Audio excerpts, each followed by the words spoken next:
So jadi guys, skuter terbaru daripada W Moto, skuter W Moto Island 150. Okay.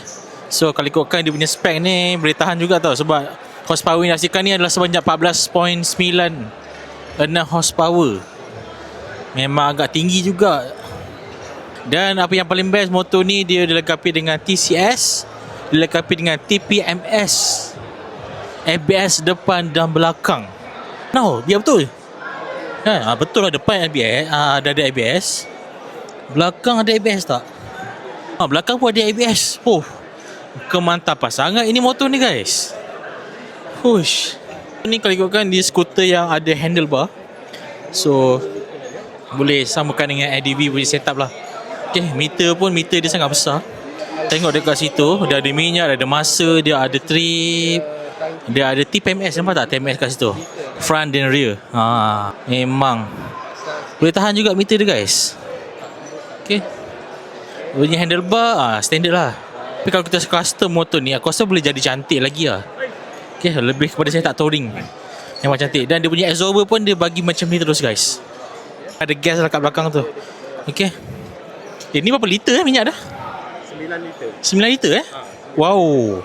Okay, 9 liter guys minyak dia. Boleh tahan besar juga. Dia punya petrol besar. Okay, ruang seat dia okay. Ni nak letak helmet open face pun rasa macam susah juga. Okay, so helmet kura-kura lebih muat lah. Dia kekurangan dia kat situ lah. Tapi yang bestnya ruang kaki dia sangat luas. Ruang kaki dia ada 4 poin. 1, 2, 3, 4. Wah, memang luas. Dia dah siap bagi besi dekat bahagian tu, bahagian seat, bahagian kaki tu. Dan sekali hook standard Dan dia bagi 2 port USB-A dan USB-C. Wah, double dia bagi guys. Tapi dia bagi windshield yang terus dah panjang macam ni. Okay, so tapi tak boleh adjustable lah. Tapi lampu dia guys memang garang lah guys. Dia ada 3 line sebelah ni. Satu melintang, satu ke atas, satu ke kanan.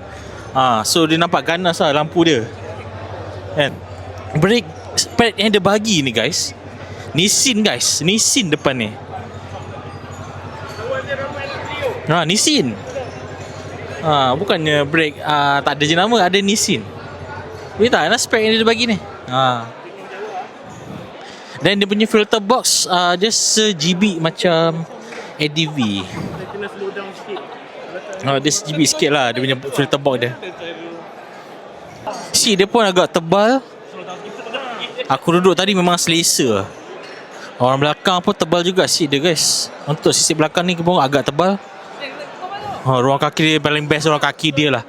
Ruang kaki dia yang paling best kali. Memang besar. Dah boleh letak bag satu lagi dekat sini aku rasa.